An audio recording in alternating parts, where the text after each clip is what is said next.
নমস্কাৰ, মোৰ নাম মহম্মদ চৌহান আলী।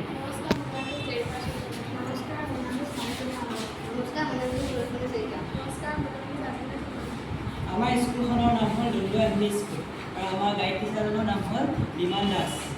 আমাৰ এই যিটো বিষয় লৈছোঁ, যি বিষয়বস্তু লৈছোঁ বৰষুণৰ পানী সংৰক্ষণ কৰা, এই থিমটো লোৱাৰ মূল উদ্দেশ্য হ'ল আমাৰ গোটেই বিশ্বৰ লগতে ভাৰতবৰ্ষতো পানীৰ সমস্যা দেখা গৈছে।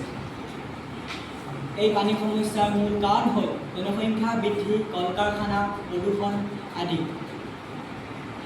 তাৰ ভৱিষ্যতলৈকে আমাৰ এই অঞ্চলৰ লোকেও পানীৰ অভাৱ মৃত্যুমুখত পৰিব পাৰে। তাৰ বাবে আমি ভূগৰ্ভ পানী সংৰক্ষণ কৰি ৰখা আৰু বৰষুণৰ পানী সংৰক্ষণ কৰি